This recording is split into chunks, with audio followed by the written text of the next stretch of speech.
Fala pessoal, sejam muito bem-vindos e muito bem-vindas ao terceiro episódio do Pod Página, podcast onde a gente discute os mais variados mangás. Eu sou o seu host, Diego Chaves, e tô muito bem acompanhado pelo Gustavo Calbi e o Rafael Silvinha para discutir Pluto, de Naoki Urasawa.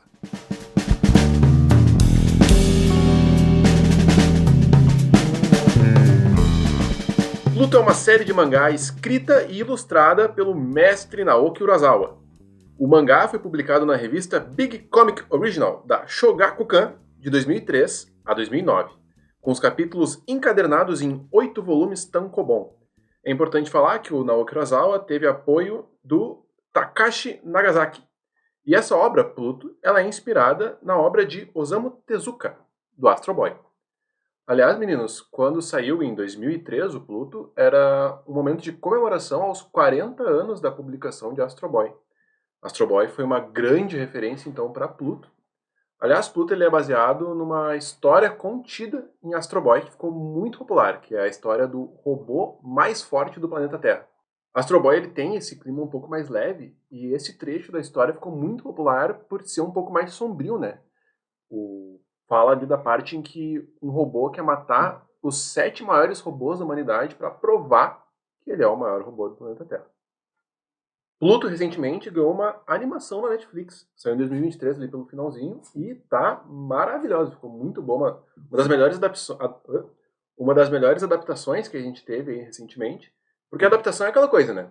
Às vezes o mangá é muito bom e a adaptação fica capenga, ou a adaptação fica muito legal e o mangá deixa um pouco a desejar.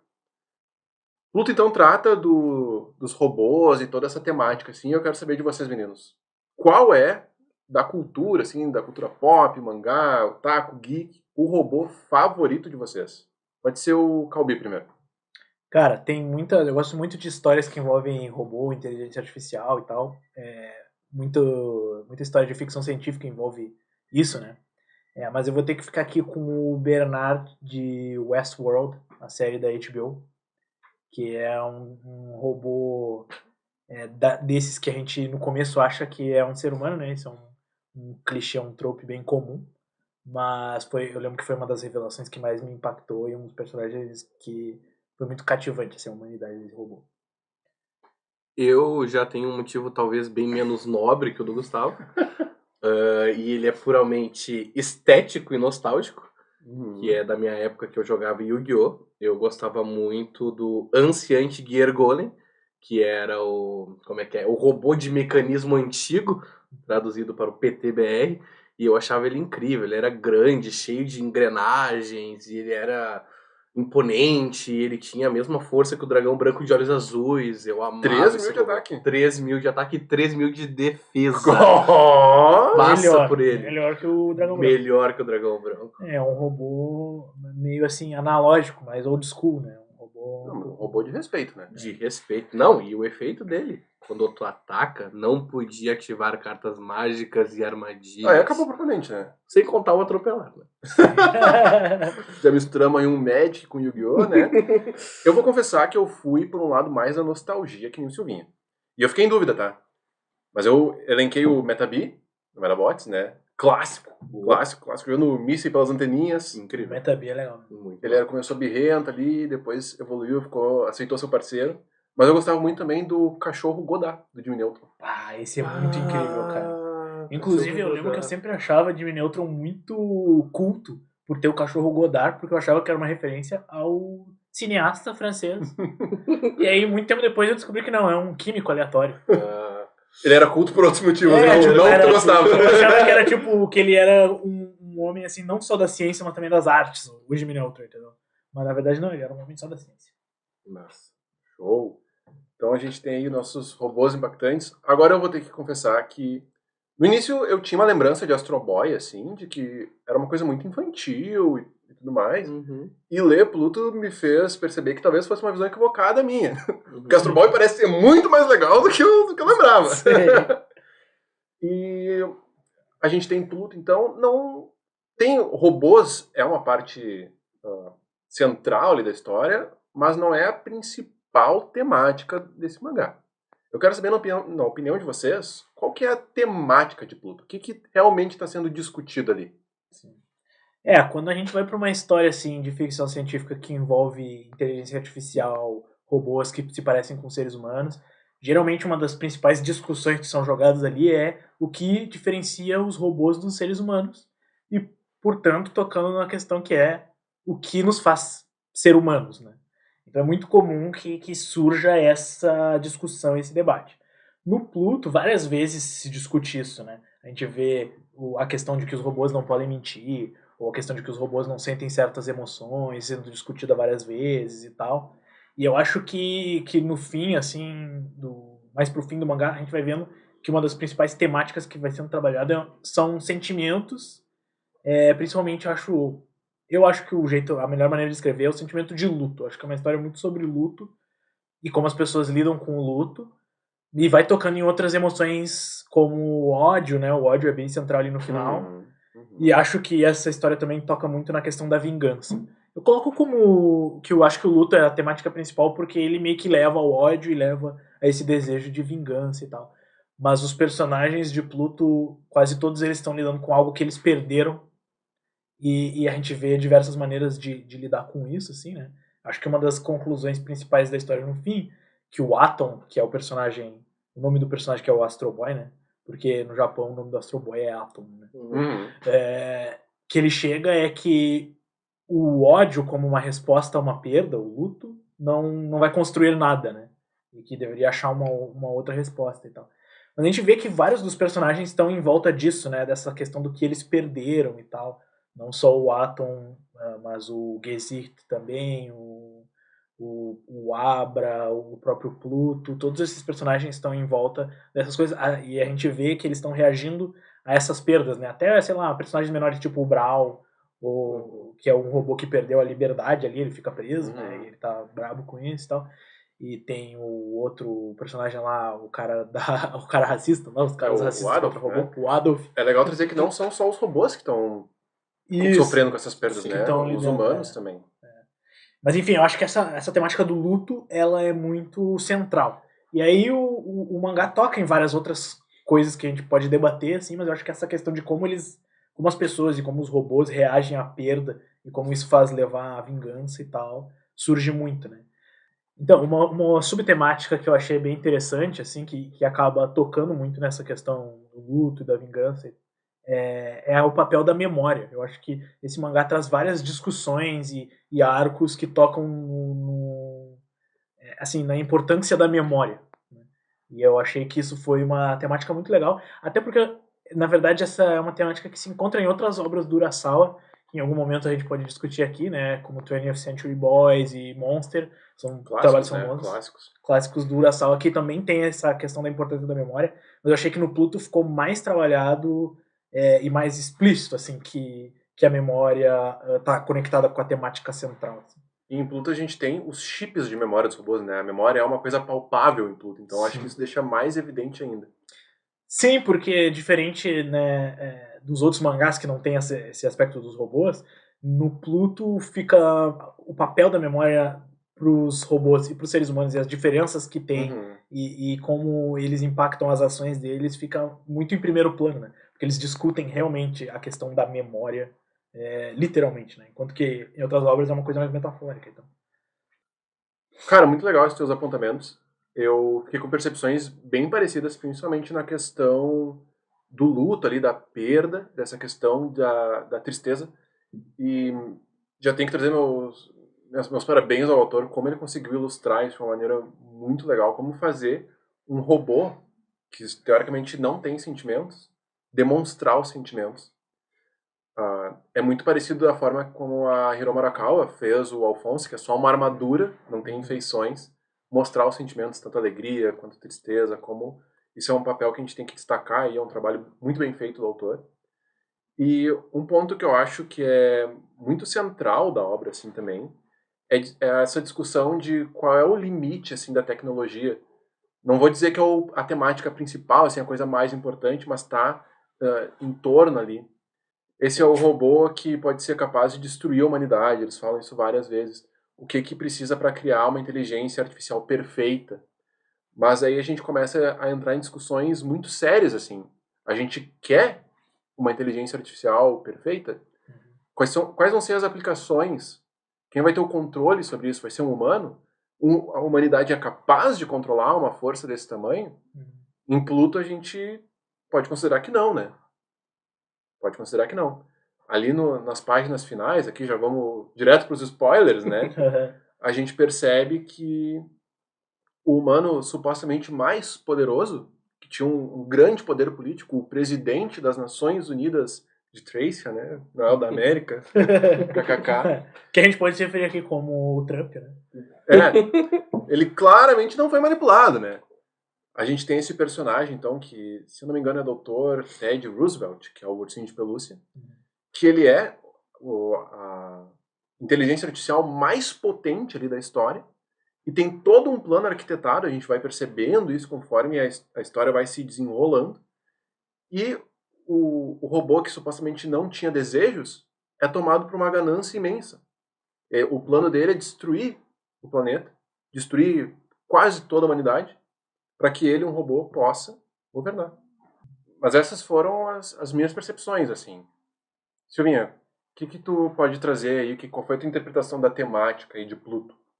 Eu achei bem interessante o que vocês trouxeram, principalmente essa questão do ódio, do luto, e até uma busca de vingança, né? Não só dos robôs, mas também de humanos durante a obra, né? Mas a leitura que eu faço, assim, da obra, no geral, que ela tá falando muito sobre o que é ser humano. O que faz uma pessoa ser humano ou não, e como isso é colocado para as IAs, né? E para os personagens principais que são robôs dentro da obra, né? E uma palavra que eu li muito durante enquanto eu estava lendo o mangá, né? Era a palavra perfeição e o que é ser perfeito, né? Eu li muitas vezes essa palavra e isso ficou muito na minha cabeça ao longo da leitura sobre o que é ser perfeito. E se debateu muito sobre o que é a IA perfeita, né? E os criadores das IAs falam sobre emoções, os humanos são perfeitos ou não, por terem emoções ou não, se um robô é perfeito ou não por isso ou por aquilo, né? Mas no fim eu fico com uma leitura de que o que faz a gente ser humano, um humano perfeito, é justamente as imperfeições que a gente tem, né? E daí a obra traz essas imperfeições do tipo o ódio, a raiva, a vingança, o que é o ser ruim do ser humano, né? Mas a obra mesmo traz que uma IA perfeita, onde ela tem todos os dados, tudo que ela precisa, ela não consegue funcionar sem ter essas questões. Sem ter as emoções primárias que a gente tem, e secundárias e tudo mais. E pelo menos a obra, para mim, fala um pouco sobre como ser imperfeito é ser perfeito. E essa é uma leitura que eu acabo trazendo. E falando das nossas próprias imperfeições, assim, o próprio mangá traz alguma coisa... Traz esse paralelo político de guerras, né? Uma clara referência ali no início da guerra do Iraque e tudo mais. Essa questão de buscar... de ir até outro país para investigar se haviam armas ou não que ameaçasse a humanidade, né? E no final não tinha essas armas, né? Não sei se vocês pensaram nisso também. Não, esse paralelo é muito claro, né? E o que tu trouxe agora de o que é o ser humano, né? A gente associa o ser humano a essas questões de empatia, de querer proteger o mais fraco. E em vários pontos da história, são os humanos que não têm isso e os robôs que têm. Logo quando eles estão fazendo essa investigação, tem aquele cemitério de robôs lá na Pérsia, né? E eles pedem pro Epsilon, aquele robô que é pacifista, incinerar esse cemitério de robôs, destruir essas peças. E ele se nega a fazer isso porque tinha um jovem, um órfão da guerra lá naquela região onde ia ser afetado. E o general, que era humano, que estava ordenando para aquela destruição, falou, não, destruía com ele ou não ia fazer diferença. Mas o robô que teve essa sensibilidade, então, essa discussão aí de o que é ser humano ou não é muito, muito latente na história. Sim. Eu acho que o Silvinho tocou num ponto muito interessante ali, que é que a IA mais potente que... Foi sempre discutido assim, qual é a mais perfeita, né? E várias vezes eles diziam algo do tipo... uma inteligência artificial começa a ser mais perfeita quanto mais parecida ela fica com seres humanos, né? Mas é engraçado porque diziam isso, por exemplo, do átomo, né? Que ele é muito próximo do ser humano, ele não consegue nem ser distinguido, assim. As pessoas não conseguem... Outras pessoas e outros robôs não conseguem dizer se ele é a pessoa ou o robô, né? Mas no fim das contas, os melhores, assim, as melhores eles mostram uma diferença porque eles parecem ser mais, entre aspas, humanizados do que boa parte dos seres humanos, né? E eu queria propor talvez uma distinção que eu acho que é relevante, que é a distinção entre pessoa e ser humano. Essa é uma distinção que existe, assim, sei lá, no direito ou coisas assim, sabe? Se debate que é a ideia de que uma pessoa é essa coisa que tem direitos e tem uma mente, e tem essa, sabe? E o ser humano é um ser humano, ele pode ou não ser uma pessoa. Mas também fica meio aberto se outras coisas que não são seres humanos também podem ser pessoas. Então muita gente debate isso, né? Se existisse uma inteligência artificial, tipo assim, geral, perfeita, parecida com o ser humano, isso daí teria direitos ou não? Seria uma pessoa? E eu acho que no Pluto a gente vê vários robôs e inteligências artificiais que não são seres humanos, mas eles são pessoas, assim, eles têm todas as características definidoras de uma pessoa, eles têm uma motivação, projetos de vida, emoções, sentimentos, e na própria história eles têm direitos legais, né? Sim, tipo, eles têm... os direitos dos robôs são muito discutidos ali na obra. E, cara, como é bom ter um filósofo na mesa, né? É muito interessante esse ponto, realmente.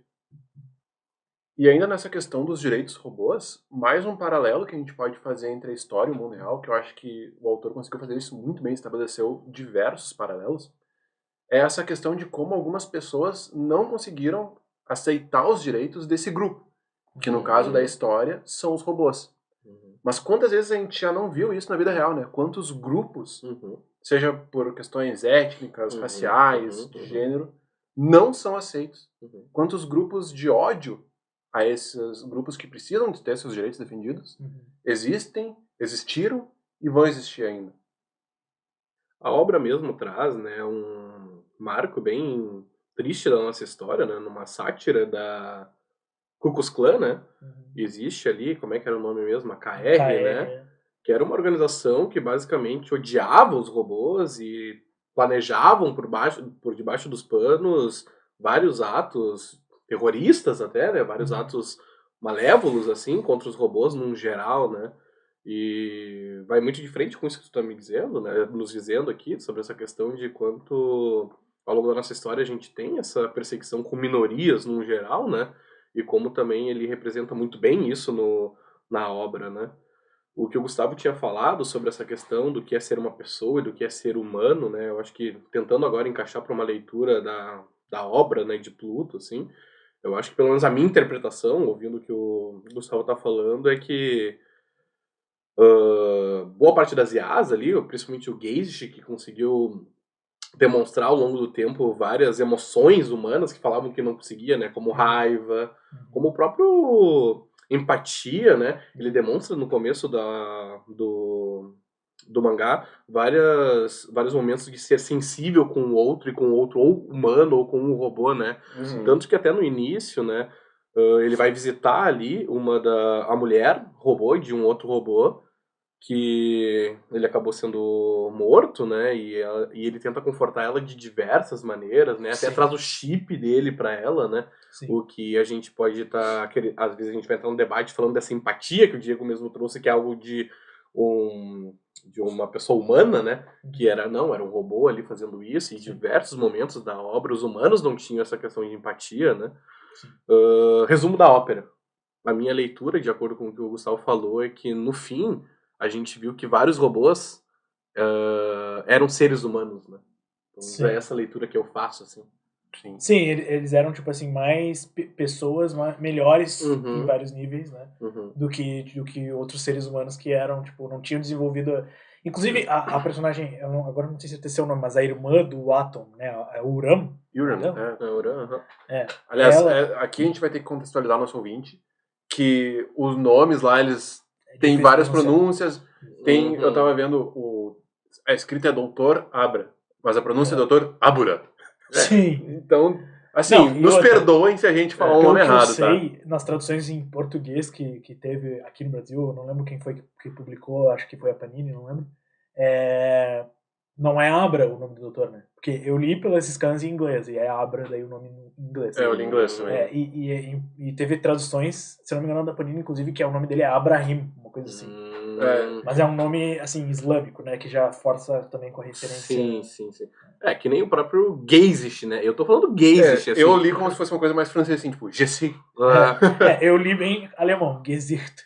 Então assim, ó, aí- o nosso compromisso aqui não tá sendo com a verdade no momento. Com a verdade da pronúncia. A verdade da pronúncia, pelo menos. Eu ia falar, a gente assassinou a língua portuguesa, mas nem português né? Pra tu ver o meu nível de conhecimento. Sim. Mas Então- enfim, isso que a gente trouxe sobre a personagem, essa Uran, a irmãzinha do Atom, ela é a inteligência artificial que tem mais empatia. Tipo assim, a empatia verdade. é o poder dela. Ela é um grande sensor de sentimentos humanos, ela né? sente todos, humanos e animais, porque ela É de vez em quando verdade, sente é tipo um verdade, cachorro, animais, um é cachorro tá verdade. triste, coisas assim, né? E daí, tipo, ela é um exemplo, assim, de um robô, mas que tem essa característica que a gente considera geralmente humana, né? Uhum. Mas eu achei muito interessante daí ver isso, sabe? O que o Gustavo tá trazendo é bem interessante sobre a Uran, né? Que ela... Sobre essa empatia elevada que ela tem, né? E ficou bem marcado pra mim numa parte do mangá, que é ela perde o irmão e ela tá tentando lidar com aquilo, com aquele sofrimento, e é um sofrimento forte, mas tem algum momento que ela percebe que outras pessoas estão sofrendo em volta dela e ela fala, tá, não, tem alguém sofrendo mais do que eu, né? E vai atrás dessa pessoa pra ajudar, enfim, e ela fica um bom tempo nisso, né? Tá, ajudei essa pessoa, agora tem alguém sofrendo mais do que eu também. E daí ela vai nessa busca de tentar ajudar o outro, né? A Yuran também, ela participa de um trecho ali do mangá que ilustra um ponto que eu quero trazer aqui para nossa discussão, que é quando ela encontra pela primeira vez o robô triste lá naquela parte do parque abandonada, né? E ela percebe que ele é capaz de fazer uma pintura. Ela leva para ele materiais de pintura e ele faz uma pintura que é um jardim, um monte de flores. E ela se emociona com aquilo, acha, não, você é um robô artista, você é capaz de cuidar do jardim, enfim.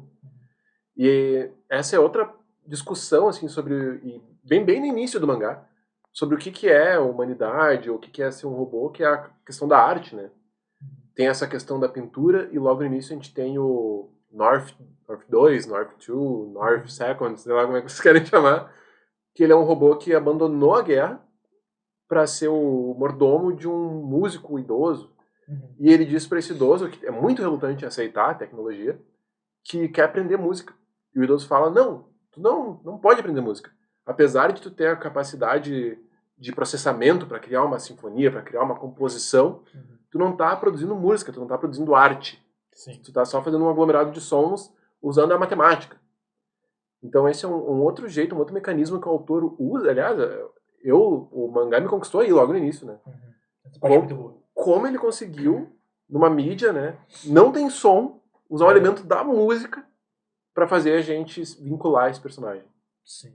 E inclusive tem até nessa parte eu pensei que tem uma discussão que é mais ou menos atual, que é sobre a relação entre inteligência artificial e a produção da arte, né?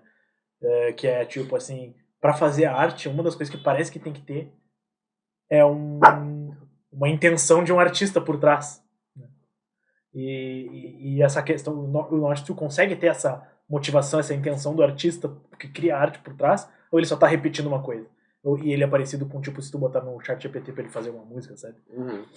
Essa discussão é muito atual mesmo, principalmente a questão da produção de imagem ali por IA, né? Esse debate tá muitíssimo atual. Aliás, às vezes não se sabe se o autor, um artista faz uma arte que tem aquela vibe meio psicodélica, assim, bem característica da IA, aí vai julgar ele, não vai, né? Sim. Na internet tá um fervor aí com essa discussão. Pois é, uma coisa a se pensar. Mas bom, acho que a gente conseguiu extrair bastante aí da temática do mangá. Visões parecidas, mas não iguais, né? Quero saber um pouquinho da opinião de vocês. Pode começar contigo, Calbi, sobre a estrutura da história. O que tem pra nos dizer? Então, essa questão da estrutura me chamou a atenção logo no começo, porque eu já tendo lido outras obras do Urasawa, né? Eu sei que ele tem uma tendência de fazer histórias de mistério, que tem um mistério grande, mas ele costuma fazer, assim, pequenas paradas nas quais ele introduz um personagem, a gente conhece um pouco da vida desse personagem, e assim, na jornada do personagem principal, geralmente, né? E tu conhece esses personagens que vão se unindo aos poucos à trama, E essas paradas são bem características assim da obra dele e são geralmente as melhores partes da história. Porque por mais que ele seja conhecido pelo mestre do mistério, em geral os mistérios da história eu nem acho tão interessantes assim. O mistério, sabe? As obras dele são de mistério, mas elas não são só sobre o mistério. E essas paradas entre os personagens são muito... são geralmente assim, as partes que todo mundo gosta mais, porque ele consegue com pouco tempo fazer personagens cativantes e tal. E o exemplo do North 2, que é o robô que queria aprender música, é marcante, logo no começo, né? Do nada, assim, a história sai do foco do Gesicht e vai pra ele, e a gente vê uma história tocante, emocionante sobre ele e sobre o velho que ele tá ajudando. E aquele momento ali foi quando eu fiquei assim, nossa, esse mangá vai ser bom. Tipo, porque essa parte foi muito boa, né? E a gente vê mais pra frente aparecendo isso outras vezes, né? Não sei se vocês têm alguma dessas histórias específicas que gostou mais. Eu gostei muito dessa do North 2, eu gostei também da história do Epsilon com os órfãos, que vai aparecendo mais no final, né? A que eu mais gostei, eu não lembro do nome do personagem agora, mas é aquele que luta e iria lutar com Hércules depois. O Brando, eu acho. O Brando. É Brando e Heracles, eu acho. Hércules, eu falei. Mas enfim, eu gostei muito do Brando porque, pra mim ali, deu uma mexida, pelo menos, essa questão do ele abandonar toda essa questão da luta, digo a luta da guerra, né, que ele participou, pra fazer uma luta, mas ele tá ali lutando daí em exibições, né, pra conseguir dinheiro pra uma família. Onde eles adotaram crianças, e daí eles constituíram ali família. Eu não lembro quantos eles tinham adotado, mas uns 5 acho que eram, né? Sim. E daí ele tá lá com a mulher dele, que também é um robô, e daí eles estão tentando constituir esse conceito de família junto deles, assim, e daí ele promete coisas, trata bem outras, né? E ali eu vejo uma relação de pai, mãe, crianças, que eu achei bem legal, assim, de se trazer com 2 robôs, né? E isso foi um pouco explorado também até com o Geist depois, né? Que ele também tinha um filho e tudo mais. Eu acho que essa história eu achei bem legal no geral, assim, por essa construção de família, assim. Sim. O Brando, ele tem uma passagem branda, né? Na história. Verdade. Mas ele me marcou muito porque a gente ainda... A hora que ele aparece, a gente ainda tá entendendo ainda o que é o robô ali, qual é o limite da IA. E ele começa a trazer aquele papo de que eu sou um cara de sorte. Como é que um robô vai falar de sorte? Sim. E é muito legal também a relação dele com Heracles, né? A luta deles era a luta mais esperada, assim, das exibições. E mesmo assim eles não se viam como inimigos, né? Eles eram oponentes ali, mas eles não eram inimigos. Eles eram aliados, rivais. Então é muito interessante ver as relações dos robôs, né? E eu acho que desses personagens que tu trouxe, Kobe, o que eu mais gostei... É difícil, porque eu gostei de muitos. Mas eu acho que eu vou com o North 2 ali, porque ali que a história me capturou, sabe? Logo, acho que é capítulo 7 ali, que tem, ali me capturou de jeito. Tá. Sobre o Brando ainda, né? Ele não é o meu personagem favorito. Mas ele foi a parte que mais me tocou. E aqui eu vou lançar uma interpretação que foi minha no final ali, quando ele vai lutar contra o... Naquele momento do mangá ele não sabia exatamente contra o que ele ia lutar, né? Mas que ele acaba morrendo, enfim. Mas que ele tenta,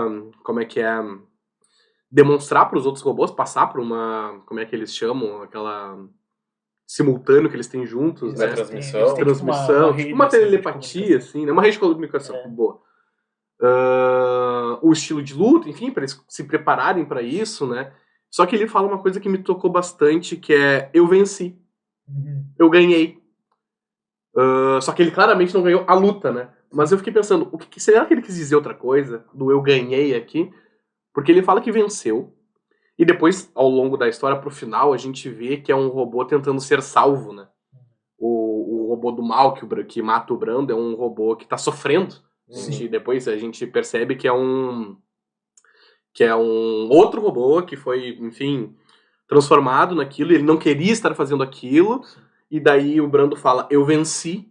E daí começa a dar várias memórias da família dele. A minha interpretação naquele momento, que o venceu do Brando foi a família e a vida que ele constituiu com aquilo. E que o outro robô não tinha isso. Ele precisava ser salvo ainda. E essa foi a interpretação que eu fiz. Eu acho que foi isso que mais me pegou do Brando, assim.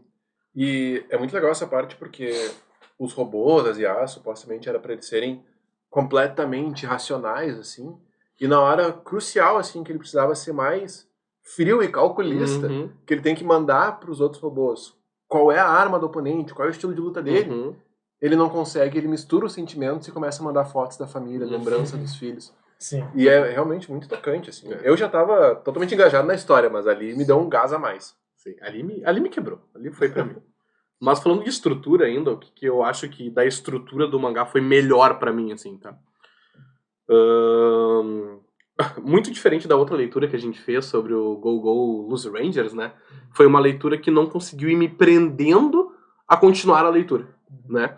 E bem como o Gustavo falou sobre a estrutura do Urasawa, né? Que ele começa uma história e daí dá um clímax, vai pra outra e dá um clímax, enfim. Pelo menos pra mim, que tem já uma dificuldade de leitura no geral, essa foi bem diferente.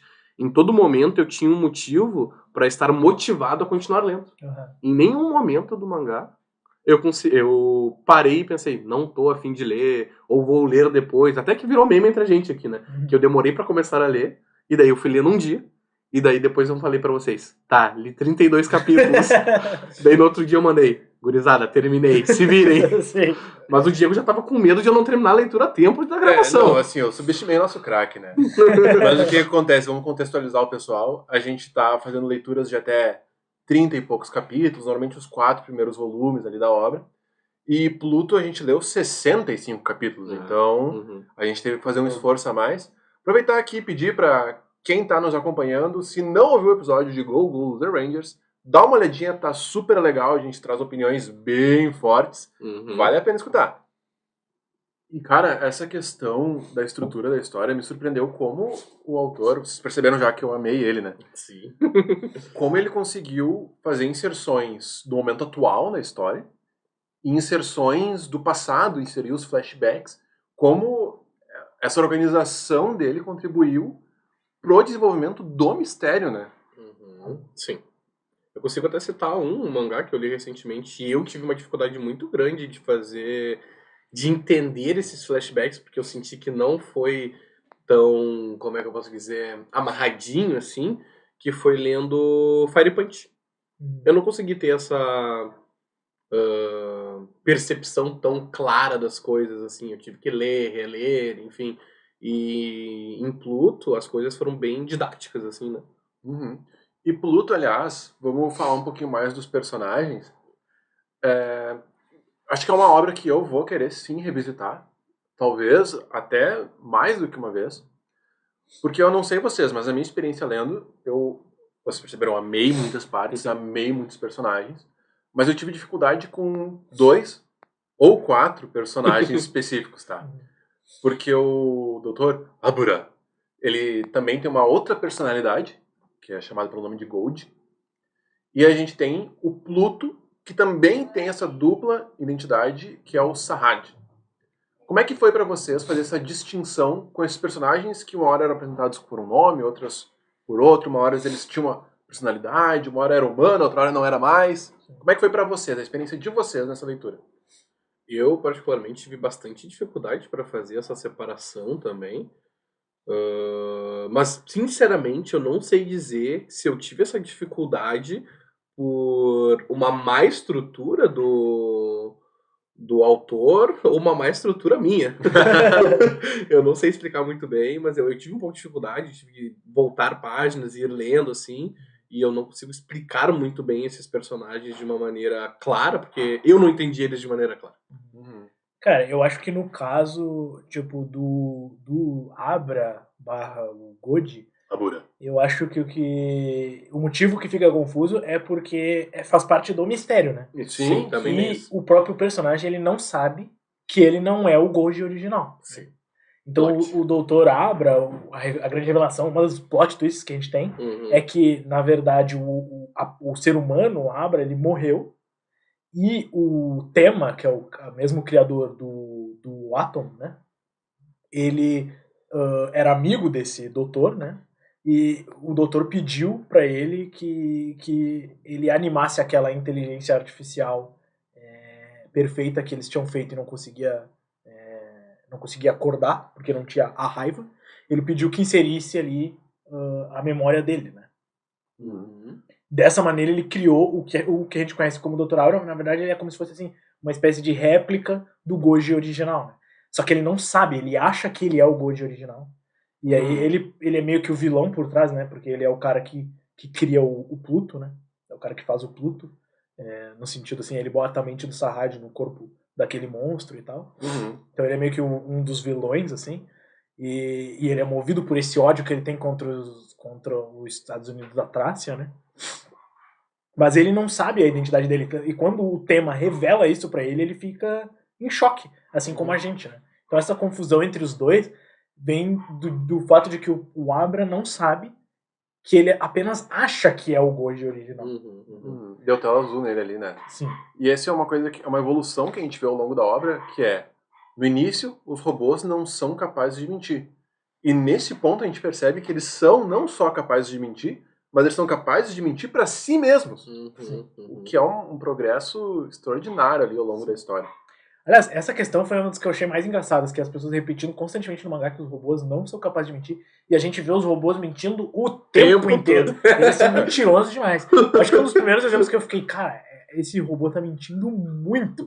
Foi a própria Uran, que mentia pra geral, e escondia o fato de que ela tava indo brincar lá com o Pluto, e falava que tava indo fazer outra coisa, e não sei o que lá. E durante o resto do mangá a gente vê várias vezes os robôs mentindo. É inspirado em Astro Boy ou Pinóquio? Tem esse ponto. Uma das cenas que eu acho que é que foi bem legal, e principalmente depois no final, que eu consegui entender essa cena melhor, porque naquele momento eu acho que não tinha ficado muito bem na minha cabeça, dos robôs mentindo pra si mesmos, que era quando o Dr. Abra, ele vai passar ali no aeroporto, onde tem robôs e não robôs, e daí ele passa pela parte de não robôs, só que daí um robô fala, não, tu é robô, tu tem que ir por ali, e daí o segurança vem, tu não sabe que ele é humano e não sei o que. Ele entra e tal. Dessa cena ficou na minha cabeça. E depois teve outras que fizeram essa referência que é... Nossa, passa um dos robôs e fala, mas aquilo é um robô. O próprio Atom, né? Fica em dúvida. Isso, o Atom. E depois ele conta a história. Que é porque ele tem um acidente, ele tem partes. Mas não tinha partes, mas ele acreditava isso fielmente, né? Sim, não sabia. Esse recorte eu achei bom. Agora que a gente tratou desses dois personagens, então que bom que não fui só eu que teve essa dificuldade, e realmente acho que faz parte da construção do mistério, essas dúvidas que geram no leitor. Eu quero saber de vocês, quais são os personagens assim, que vocês mais gostaram da trama? Eu acho que, bom, o personagem principal, né, ou pelo menos um dos dois personagens principais, que é o Gesicht, eu acho que ele chama muita atenção, né? Principalmente porque eu acho que ele trabalha muito bem diversas temáticas que aparecem. Por exemplo, não é óbvio desde o começo o quanto a questão do luto e do ódio está presente nele. Mas assim, o fechamento do arco dele, a gente vê que ele é um robô que foi levado pelo luto à vingança, né? Porque ele é um robô que, na metade do mangá, a gente descobre que ele matou um ser humano, e a gente descobre que esse ser humano era um assassino de robôs, vamos dizer assim, um assassino em série de robôs. E no fim do mangá a gente descobre que um dos robôs que esse assassino matou foi o filho adotado do Gesicht. Né? Muito forte, né? E aí ele... Muito impactante. A gente vê que nesse momento a raiva e o sentimento de vingança tomou conta dele e ele acabou matando esse robô. Então é uma questão assim de como ele reagiu a essa perda, né? Mas ele também tem várias outras questões que estão por aí, que tocam em outros temas, né? Eu mencionei a questão da memória, que é discutida por vários robôs e seres humanos durante a obra. Eu acho que no Gesicht é mais trabalhada, né? Porque a gente vê, ele é um robô que, como ele é muito importante, esses robôs são os robôs mais... Os 7 robôs mais potentes, os mais potentes, os mais importantes do mundo. Ele não podia ser descartado porque ele cometeu um crime. Então o que eles fizeram? Eles apagaram a memória do Gesicht e da mulher dele, né? Para que ele esquecesse do filho e da vingança que ele cometeu, do crime que ele cometeu. E aí, durante o mangá, a gente vê várias vezes pedaços dessas memórias que foram apagadas, reprimidas, sei lá, voltando, e faz parte do mistério desse personagem, né? Então tem aquela cena do velho que fala dos 500, sei lá, o que moedas. 500 moedas, que é quando ele compra, né, paga para adotar o robô, mas também no começo a gente vê que ele tem pesadelos, né? Essa ideia do pesadelo ser uma forma de voltar aquela memória que já foi apagada e tal. Os cientistas até falam, nossa, um robô que tem pesadelos. Sim, sim. E uma questão que eu acho que é muito interessante e que aparece bastante desse ponto da memória, né? É que várias vezes os questionamentos que surgem sobre a diferença entre a memória dos seres humanos e dos robôs ele nos faz pensar sobre como a memória impacta a nossa vida, né? Um dos exemplos é que, eu não lembro se é Uran ou Atom, mas eles estão discutindo algo e eles falam sobre o papel não só da memória enquanto lembrar, mas também o papel da memória enquanto esquecer, né? Porque isso é uma coisa que a gente pensa na memória como assim, a capacidade que a gente tem de lembrar, né? Mas a memória também é muito importante o papel do esquecimento, porque se a gente lembrasse de tudo, ia ser tipo assim, um overload de informação. Sim. E a gente não ia conseguir lidar com certas coisas que a gente precisa esquecer. Sim, então, sim. a própria memória humana ela tem um mecanismo para esquecer algumas coisas. E inclusive eles falam sobre isso, né? E eles fazem artificialmente isso no Gesicht. Ele não conseguiria continuar com o crime que ele cometeu, então eles artificialmente removem aquilo, né? Várias vezes também os robôs são perguntados se eles querem esquecer algo e eles dizem que querem lembrar porque eles têm eles preferem lembrar de alguém que eles amaram mesmo que seja doloroso e tal. A parte da Helena ali, quando um dos cientistas pergunta pra ela, tu quer que eu apague tuas memórias porque ela tá em sofrimento, porque o faleceu, e ela fala, não, a pior coisa que você pode fazer pra mim é apagar as memórias que eu tenho com ele. Sim. Tem uma cena também que eu não lembro se é o Atom Auran que comenta algo do tipo assim, porque os humanos erguem estátuas? É porque eles esquecem. Então eles precisam de algo pra lembrar, tipo assim, o papel social da memória, né? Que é não esquecer as coisas que aconteceram. Mas os humanos naturalmente eles esquecem. Os robôs não precisariam erguer estátuas porque eles não esquecem naturalmente, eles só esquecem artificialmente. Né? Então essa questão da memória eu vi que fez parte assim, da trama principal do personagem principal, que é o Gesicht, né? Que é um robô que teve essa memória apagada por causa de algo que ele fez. E no fim, a gente vê que ele exemplifica muito bem essa questão tanto do luto, como isso entra na memória, e a vingança, o ódio, todas essas coisas meio que convergem em volta do protagonista do mangá. Né? E essa parte é tratada na obra também, não só que o humano ele esquece porque a condição dele é falha, assim, o cérebro ele vai se proteger, talvez, e apaga as memórias. É a questão da finitude também, né? Esses robôs, supostamente, eles não têm um tempo de vida que nem a gente, sabe? Então, um jeito de trabalhar essa questão da memória também é a partir disso, assim, né? Como que um robô vai viver pra sempre com uma memória que é ruim? Vai viver pra sempre com um trauma. E a memória, ela tá sempre fresca ali. Tá sempre no hard drive do robô, né? Sim, a gente vê uns exemplos. Por exemplo, tem um robô que aparece em certo momento que estava traumatizado assim com questões da guerra, né? E ele ficava lavando a mão assim como se estivesse tentando tirar o sangue incessantemente e tal. Parece um robô que ficou traumatizado ali. E ele não tem, né, a opção de simplesmente esquecer. Ele não vai esquecer aquilo, né? Sim, esse é um outro... Eu vou continuar elogiando o Urasawa aqui. Outra parte brilhante dele, né? O robô lavando as mãos, falando, não importa o quanto eu esfregue, a sujeira não sai. Isso, tipo assim... Porque a sujeira tava aqui, né, na memória dele. Se não viram, mas o Guguinha tá apontando pra cabeça. Bom, eu acho que, já que o Gustavo trouxe essa questão do TEPT e dessa questão de traumas, gostaria de ouvir, então, o personagem principal do Diego aí, que ele achou mais legal, porque eu sinto que talvez tenha alguma coisa a ver. Não, eu não sei. Eu amei muitos personagens, assim. Talvez o personagem que eu mais tenha gostado, apesar de não achar que ele é o principal ali, tenha sido o Epsilon, o pacifista. Ah, sim. Eu iria chutar o North Shore lá. Não, eu gostei muito dele, mas eu acho que ele não tem a profundidade que o Epsilon tem. E eu acho que ele morreu muito cedo, né? Exato. A gente não teve a oportunidade de ver muito dele em Pluto.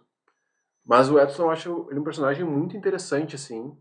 E ele é um pacifista, né? Ele evita a guerra, ele tenta evitar os conflitos, ele se doa pelos outros. Eu vejo nele valores muito parecidos com os meus, assim, no sentido de, apesar de talvez suas forças, talvez ter algum tipo de vantagem numa situação, tu querer optar pelo evitar o conflito, sabe? E eu acho que ele é um personagem muito, muito interessante, assim. E é legal ver como um robô trata desse tema, né? O robô que se negou a se alistar pra guerra. Sim. Ele era um dos robôs mais poderosos, assim, né? Inclusive, uma outra questão que surge dele, que eu acho muito interessante, é que se trabalha todas essas virtudes dele, dele se preocupar com os outros, dele mostrar empatia, dele ser calmo e pacifista, ser contra a violência, mas também, às vezes, ele mesmo questiona os defeitos dessa personalidade dele, né? Por exemplo, ele questiona se ele não é um covarde por ter deixado o Heracles morrer sem fazer nada, né? Porque ele não teve coragem de entrar na luta contra o Pluto e acabou deixando o amigo dele morrer, né? Sim. E ele se questiona sobre essas coisas e tal, e aí no final, ali que tem o fechamento dele com um dos outros... eu não lembro, ele não é um robô, eu não lembro se ele é um robô, mas é um general que tava assim pra proteger ele, né? Fala algo tipo, não, eu acho que tu é uma pessoa muito corajosa, precisa de muita coragem pra fazer as coisas que tu fez, etc. É um robô que fica de guarda-costas pra ele. Isso. Aliás, isso que tu trouxe é muito interessante porque tá muito amarrado com as temáticas que a gente trouxe, né? Sobre essa questão do que é um ser humano, o que é um robô. Nessa cena do Heracles, ele foge e enquanto ele tá fugindo, ele tá flutuando de costas pro mar, ele tá voando de uma maneira estranha, assim. E ele fala algo no sentido, tipo, eu fugi por instinto. Como que um robô tem instinto, sabe? O que é essa característica? Será que ela pertence aos seres vivos tradicionais? Assim, tem que ser um humano para ter instinto, tem que ser um animal, um robô pode ter também.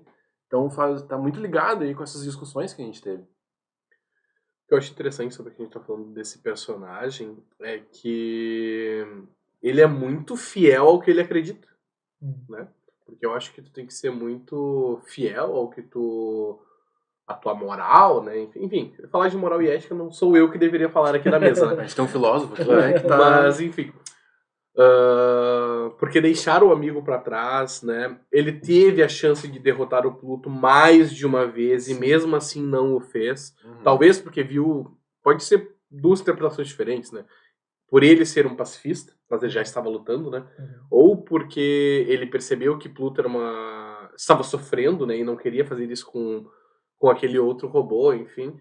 Mas ser fiel a ponto de morrer pelo que ele acredita, né? Porque ele podia, talvez, ali ter saído vivo ou até ganho, mas morrer por isso e deixar alguém morrer por isso mostra o quão ele estava empenhado a ser um pacifista ou acreditar no que ele acredita. Uma pegada meio Sócrates, assim, né? Sim. Ele não é uma espécie de herói, uma pessoa que vai salvar os outros, né? Ele era mais alguém que se removia dessas situações, né? Tanto que ele não tentou defender, por exemplo, a Pérsia durante a Grande Guerra, lá que foi o massacre. Ele se retirou da situação. Exato. E outra coisa engraçada, assim, uma ironia, chega até a ser engraçado, que dos robôs ele tinha a constituição supostamente mais frágil, assim. Ele era o mais vulnerável. Tanto que de noite, ele usa fotoenergia, né? Uma energia que se recarrega ali com o sol. De noite ele fica extremamente vulnerável. Sim, ou quando chove, né? Ou quando chove. Mas ele é a arma mais potente. O poder de destruição dele é mais forte. É um dos mais fortes, se não o mais forte ali dos 7 principais robôs. Sim. Na minha opinião, ele era o mais forte. A gente vê o calibre ali da arma dele naquela cena que ele destruiu os scraps ali, as sucatas, enfim. Eu queria comentar um personagem o personagem do Abra, mas assim, em conexão também com outros personagens que aparecem, que são os professores, né? Eles aparecem várias vezes. São os criadores dos robôs. A gente falou bastante dos robôs, né? Mas esses criadores dos robôs, eu acho curioso a relação que eles têm com os robôs e a relação que eles têm com a vida, porque eles são as pessoas que estão criando aquelas vidas, né? As inteligências artificiais. O Abra, eu acho que é um personagem que simboliza bem a temática da vingança, essa questão, né?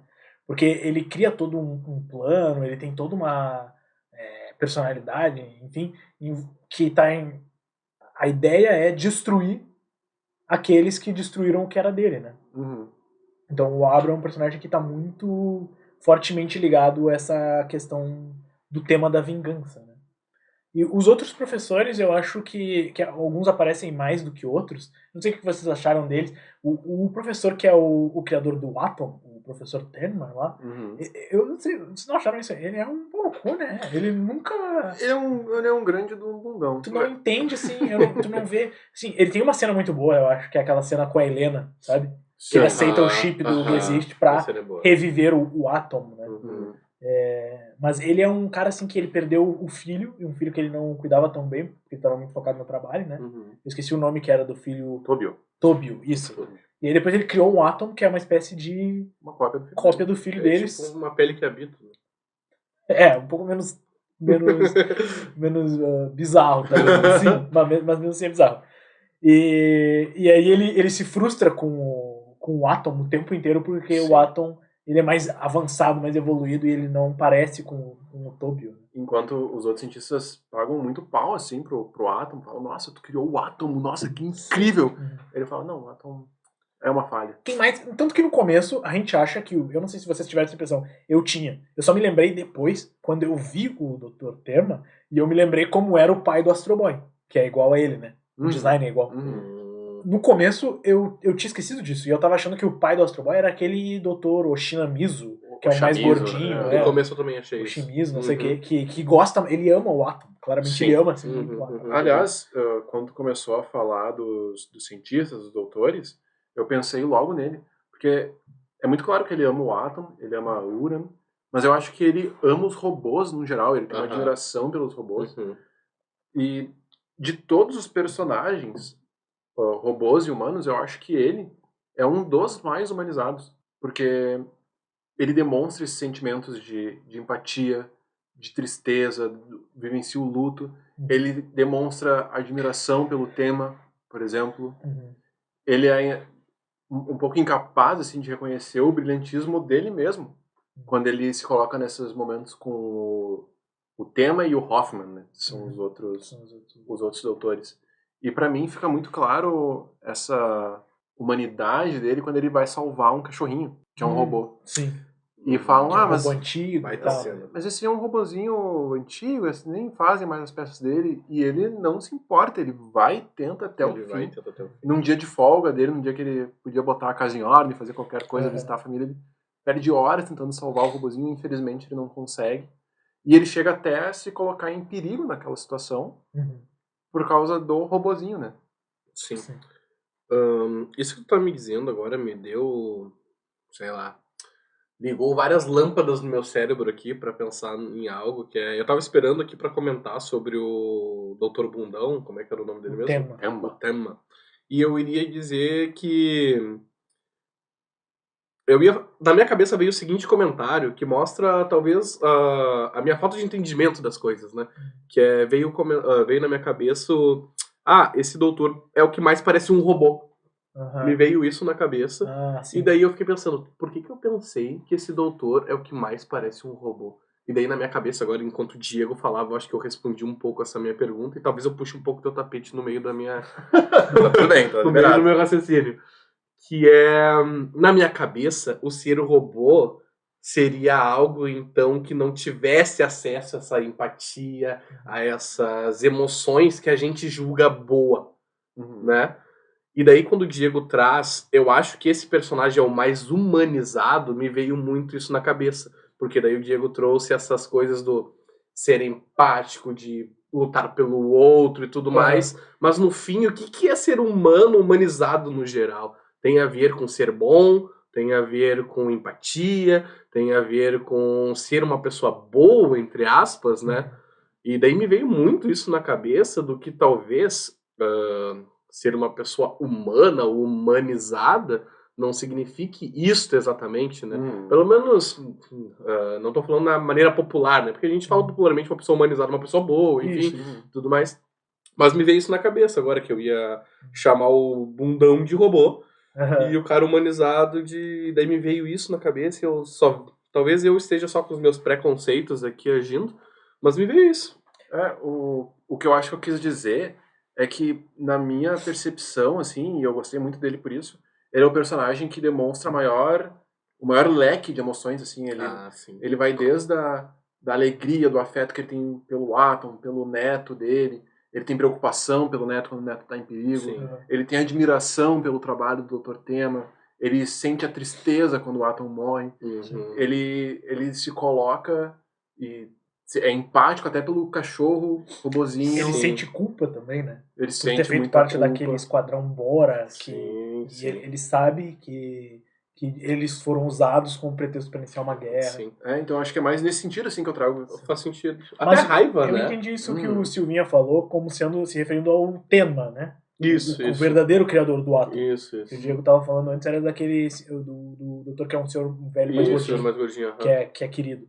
Porque o Tenma, ele realmente parece meio robô, porque ele tem... Eu acho que ele demonstra mais alguma falta coisa, de que é emoções, tristeza. E ele parece que ele não supera o fato de que ele... O sentimento de culpa dele de não ter sido um bom pai e ter perdido seu filho, ele travou ali, sabe?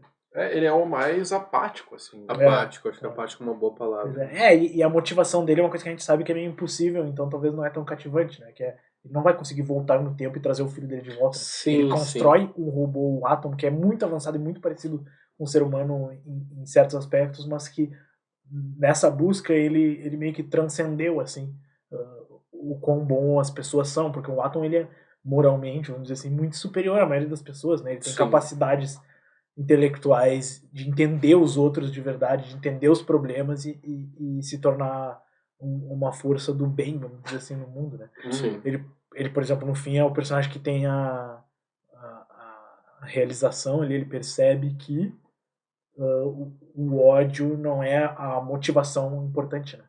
Porque a gente tinha aquela coisa de que talvez uma coisa, eu não tinha pensado nisso antes, mas talvez uma das mensagens de Pluto é que o que faz o ser humano são as motivações, sabe? As motivações e os objetivos para seguir objetivos. Porque aquela inteligência artificial que não acorda, ela precisa de uma emoção. E qual que é o principal papel das emoções? Por que os seres humanos evoluíram para ter emoções? É para motivar o ser humano a fazer alguma coisa. Né? Então, por exemplo, o medo, ele te motiva a fugir do perigo, sabe? E a tristeza, ela te motiva a evitar as perdas e lidar com a perda, essas coisas, sabe? A alegria, quando alguma coisa te deixa alegre, isso, geralmente as coisas boas nos deixam alegre, e porque a gente evoluiu para sentir uma coisa boa quando algo de bom acontece. E daí isso vai nos motivar a buscar mais aquela coisa boa, sabe? Por isso será que a gente fica feliz quando come uma comida legal, assim, gostosa, sabe? Então, toda a emoção, ela tem esse papel motivador, né? E talvez o que faltava para aquela inteligência artificial que não acorda era uma motivação, uma emoção que motivasse. E o Atom é o que chega à conclusão que a motivação que vai resolver os problemas do mundo não pode ser o ódio. Né? E é muito legal isso, como justamente os cientistas começam a falar dessa... A inteligência artificial perfeita não acorda porque ela tem que processar 9 bilhões de personalidades e isso leva um tempo infinito. Então o jeito de acelerar esse processo é inserir uma emoção forte. Os cientistas acham que essa emoção forte que vai acordar o robô, e eles falam, né, a gente não sabe se vai acordar um anjo ou um demônio, são esses sentimentos mais fortes que eles entendem que é o mais forte, que é o ódio, o luto, né, a tristeza. E a história vai evoluindo num ponto que o robô mais incrível, a IA mais poderosa, mais robusta, o sentimento que constrói a IA que vai salvar o mundo é o perdão. Porque no ato final, o Atom é capaz de perdoar o Pluto, apesar de tudo que aconteceu na história. O Atom, aliás, que é um personagem incrível, assim, eu acho que ele, junto com o G5, leva a história pra frente, né? Tem algum outro personagem que vocês gostariam de abordar, trazer? Tem um personagem que eu acho que não dá pra ficar de fora do debate, que é o Brown. Acho que ele é um personagem muito legal, assim. Eu não tenho uma opinião tão formada sobre ele num geral, porque a minha cabeça tenta às vezes polarizar entre bem e mal, né? Só que eu não consigo, apesar de boa parte da obra, sempre que ele aparece, ele tá sendo pintado como um personagem mau, né? Ele tá sendo pintado como algo horrível, enfim. Mas ao longo da obra, eu nunca vi o Geist como um personagem ruim ou mau. Mas o Geist também matou uma pessoa. Eles fizeram a mesma coisa, né? Eles fizeram a mesma coisa. E claro, não tô entrando em critérios de quem fez pior ou coisa assim, essa mesma coisa, né? Mas o Brown, na cena final, ele vai atrás do urso Ted lá, né? Que é a cabeça por trás daquele plano de acabar com o mundo, né? E acaba com isso daí. E o que me fez pensar, ele podia ter saído de lá a qualquer momento? Em qualquer momento ele podia sair de lá ou não. Tudo bem que ele teve uma conversa com o Atom, não ficou muito explícito se ajudou ou não, enfim. Mas eu acho que ele passou por esse processo, né? De ter matado alguém com muita raiva, de ter passado por esse processo de muita raiva, assim como foi com Geist, né? E se arrependeu e ficou lá. Né? Sim, porque essa era a punição dele, né? Eles falam, né, quando uma IA comete um crime desses, ele é capaz de se martirizar, querer se desligar, se punir. Sim. Então talvez o Brawl estivesse realmente se punindo. Eu acho que ele aceitou a punição sendo sua punição, né? Mas agora eu quero ver, eu dou 50 no Pix agora pra quem lembrar os números do Brawl. Alguém sabe? 15,89. 538, sei lá. Não. Eu não. 15,89. Mas outra coisa muito interessante do Brawl é como ele demonstra essa, eu vou abrir aspas aqui pra usar essa palavra, humanização dos robôs, porque ele é um robô que muda de ideia. Ele sente, a gente é introduzido a ele pensando que ele tem esse ódio contra a humanidade, ele matou um humano, e na cena final ele invade lá e começa a esganar o presidente. Mas aí ele solta o presidente e ataca o ursinho. O ursinho ele foi capaz de arquitetar esse plano, manipular o mundo inteiro, mas ele não foi capaz de prever que um robô poderia se humanizar e mudar de ideia. Outra coisa que eu acho muito legal do Brawl, ele imediatamente é um personagem cativante, é que essa questão que o Silvio ressaltou muito bem, né, de que ele se pune talvez pelo que ele fez, é representada assim, visualmente, né? Tipo, ele é um personagem que tem um design muito legal, porque ele é um robô todo estranho, assim, com uma lança cravada nele. Essa lança meio que representa, assim, a punição pelo pecado que ele cometeu. Assim. Sim, e a lança, quando vê, é dele mesmo. Pois ele diz assim, eles nem conseguiram me matar, né? Ele reclama, como se ele estivesse meio que reclamando, tipo assim. E é engraçado, porque ele fala várias vezes, essa lança é o que me mantém vivo, se qualquer coisa, eu vou morrer. E é a lança que ele tira de si mesmo e arremessa na IA pra salvar a humanidade. O Brawl, aliás, ele me passou muito a vibe que tu trouxe, né, Silvinha? Essa questão de ver o GC como do bem ou do mal. Quando eles vão visitar o Brawl, e o Brawl supostamente é do mal, né? Mas ele sempre me passou uma vibe parecida com a do Gon, de Hunter x Hunter. Tipo, não é um cara exatamente do mal, ele é mais, tipo, curioso, assim, ele tá mais pelos próprios interesses, assim, sem essa barra moral, assim, isso aqui é bom, isso aqui é mal, Enfim, outro personagem que eu quero trazer aqui pra já conectar com o próximo tema que a gente vai discutir é o Mont Blanc, que ele aparece ali no início, e eu achei uma sacada de mestre, assim, o Urasawa fez um feijãozinho com arroz ali. Como é que, falando da arte da execução do autor, né, como é que ele vai fazer a gente se apegar a um personagem e saber que o outro é do mal? É muito simples, o Mont Blanc, ele é o defensor da natureza, amigo dos animais, e ele é morto, assassinado de uma forma brutal pelo Pluto. Então ali ele estabelece muito bem, tipo, a gente tá do lado desse cara aqui, e esse aqui é o vilão. Aliás, com o perdão da piada, tá? A gente percebe o quão o Mont Blanc ele era amado por todo mundo, que quando ele morre, todo mundo fica de Pluto. Sim, é verdade isso. Um outro personagem que eu acho que a gente tem que comentar, talvez, antes de sair da parte dos personagens, é o próprio Pluto, né?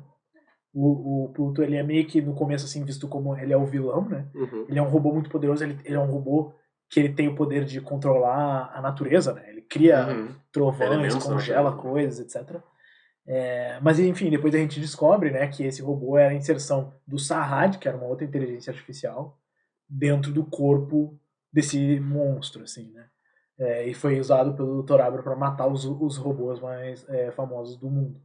Mas o Sarrad, assim, é engraçado, né? Porque mostra como a vingança, ela meio que coopta, assim, o sentimento de reconstrução da Pérsia, que foi o país que foi devastado, porque o Sarrad, o objetivo dele era ser um robô que ajuda a construir a natureza, assim, né? Ele planta jardins, coisas. Por isso que a gente vê, né? Quando o Pluto vira amigo da Uran, ele desenha o jardim, etc. Essas coisas, né?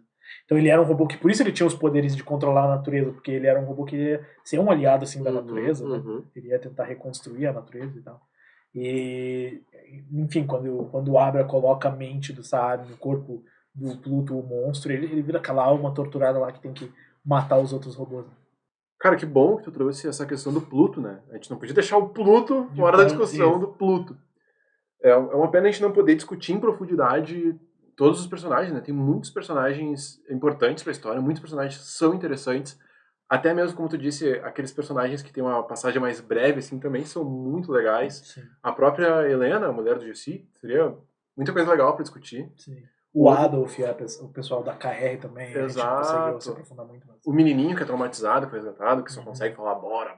Sim, Isso, muitas questões, o Darius também, como é que a gente poderia deixar ele de fora, né? sim. Infelizmente a gente não vai poder aprofundar aqui pra gente poder, ainda dentro do episódio, discutir as questões de arte e de execução do autor ali no mangá, né? Quero saber a opinião de vocês, o que vocês acharam aí da execução. Eu já deixei aqui meus 10 centavos, né? Que eu fui totalmente impressionado ali pelas habilidades do Urasawa. Mas eu quero saber de vocês. O Urasawa tem que te mandar o Pix depois, né? Vai. Porque esse marketing aqui... Se ele entrar na piscina, eu me afogo, né? Enfim, na questão da execução do autor, eu acho que eu volto naquela questão da estrutura, de ter sido uma leitura bem cativante, do começo ao fim, né? E me trouxe muito pra leitura. Da arte, num geral, eu gostei muito do traço do mangá, né? Eu achei bem bonito, no geral. Eu gostei muito da estética dos personagens, no geral. Né? Bem feitos eles, no geral. Tem quadros bem bonitos ao longo do mangá, assim. Tem um que eu gosto muito, que é lá no final, onde o Atom vai enfrentar o Pluto, né? Que eles estão ali numa região montanhosa, enfim, e eles vão se enfrentar. E ali tu vê muito a referência a Astro Boy também, né? Sim. Tu vê que o Atom é o Astro Boy, enfim, eu achei bem bonito esse quadro, enfim. Mas eu não tenho exatamente uma crítica aqui agora, mas eu acho que tem mais a ver com uma limitação que o Urasawa teve, né? Que eu sinto que os robôs em si, eu idealizo eles como um negócio tipo, sei lá, o Optimus Prime da vida, né? O Bumblebee, o Anciente Gear Golem, né? E eu sinto que a estética dos robôs, num geral, ela deixa um pouco a desejar de acordo com a minha idealização dos robôs. Porém, por ser uma remasterização, enfim, de uma história de Astro Boy, ele teve que ser fiel a algumas coisas. Então eu acredito que ele não teve liberdade artística para conseguir fazer exatamente o que ele queria, talvez, né? Esse é o que eu jogo na mesa ali pra gente debater. Mas muito legal esse teu ponto. Eu, por outro lado, achei muito interessante como os robôs, conforme eles vão sendo, principalmente os 7 principais, conforme eles vão sendo apresentados pra gente, eles vão perdendo essas características mais escrachadas de robô, né? E vão ficando cada vez mais parecidos com humanos, né? O Mount Blanc, a gente vê ele é um robôzão clássico ali, o North 2, o Heracles e o Brando, eles são mais humanizados, mas eles têm aqueles trajes de robô mais característicos. Tem um corpo que é humanoide e tem um corpo de batalha, né? E conforme a gente vai chegando ali no Atom, no desenho ele é uma criança, ele é um humano, né? Não dá pra dizer, vendo o desenho, que é um robô, né? Uma questão que eu achei bem interessante, não falando agora do design dos personagens em si, né? Mas da arte, foi que o Urasawa usou muito bem, assim, tem vários quadros que são muito legais,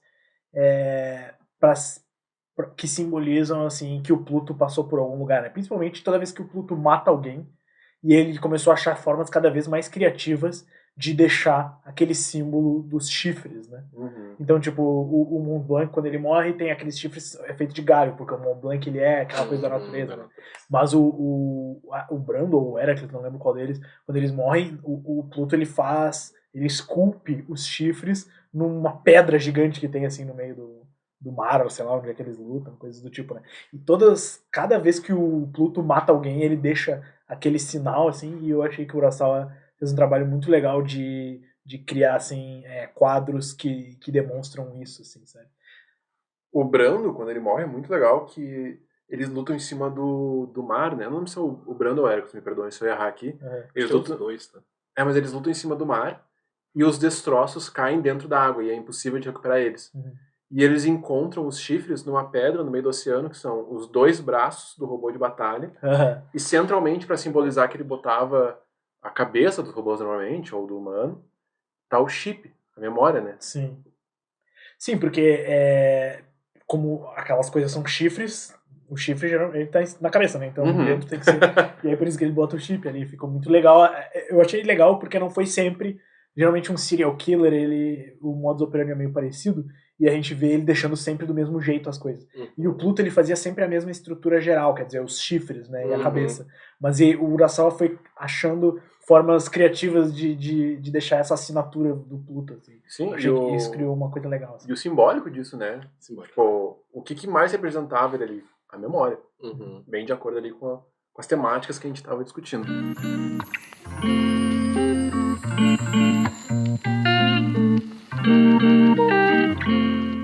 Agora então a gente chegou no que eu considero o momento alto do nosso episódio. A gente vai dar as notas para Pluto. Lembrando que o nosso sistema de notas ele é da seguinte forma: ele é de 0 a 10, a gente pode dar notas quebradas para ter uma distinção bem boa ali das obras. Então, um 8,3, 4,5, 4,7, pode ser notas que você vai ver por aqui. E também a gente usa a seguinte regra: de 0 a 5 é um mangá fraco, ruim, tem oportunidades de melhoria bem óbvias. 5 ali sendo uma média. 5 é ok. E acima de 5, bom, recomendável, prazeroso de ler. Eu vou puxar aqui então, vou trazer a minha nota.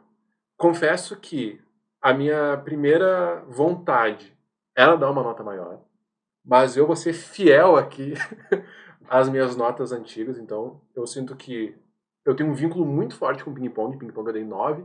Quem não ouviu o episódio de Ping-Pong vai ter que ouvir, então, para poder ver nossas análises, nossas discussões e notas. Eu dei nota 9. Ping-Pong é uma obra que eu já li mais de uma vez, vou ler de novo com certeza. Então, para não colocar Pluto já acima de Ping-Pong, Pluto ainda vai crescer em mim, eu sinto, eu vou dar uma nota um pouquinho abaixo. Eu vou botar ali no 8,6. A minha nota é uma homenagem a um personagem. Lá vem.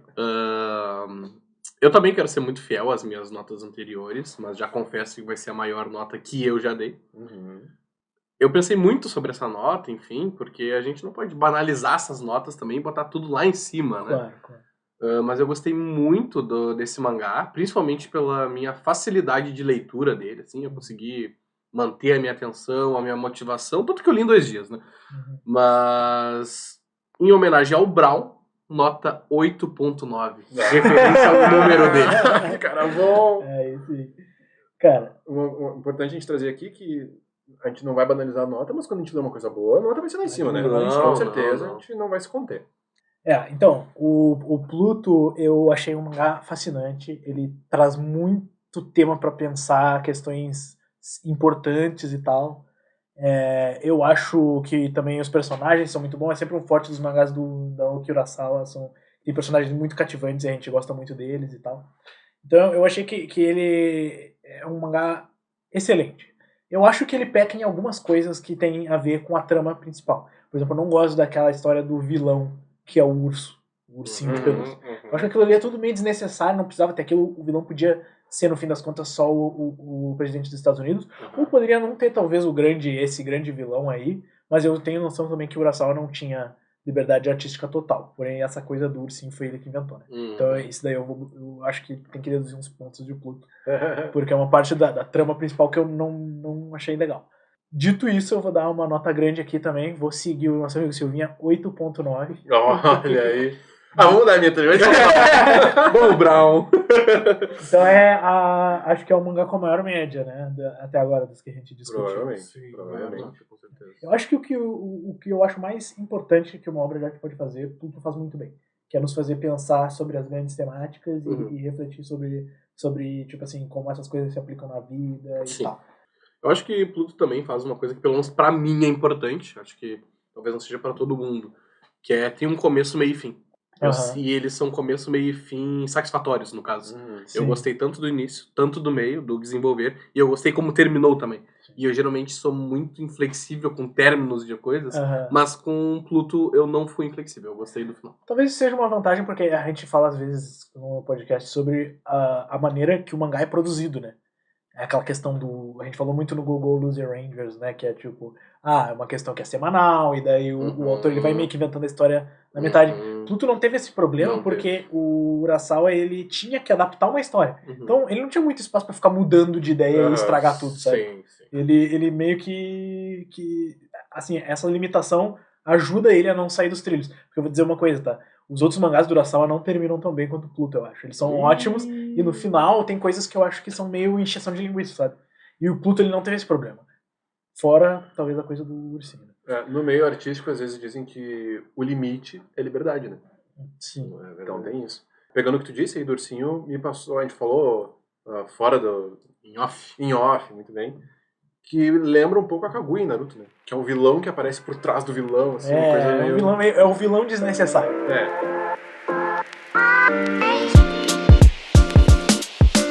Então é isso, pessoal. A gente vai encerrando por aqui. Muito obrigado por quem nos escutou até aqui. Não deixa de nos acompanhar, nos seguir nas redes sociais, se inscrever no canal. Então pode mandar para algum conhecido, alguém que tu acha que pode gostar. Sempre é bem-vindo esse compartilhamento. Queria agradecer aqui, Calbi e Silvinha, pela companhia de vocês. Sempre um prazer estar ao lado de vocês. Não deixem de nos acompanhar para ver o próximo episódio em que a gente vai discutir o mangá Insomnes. Até mais!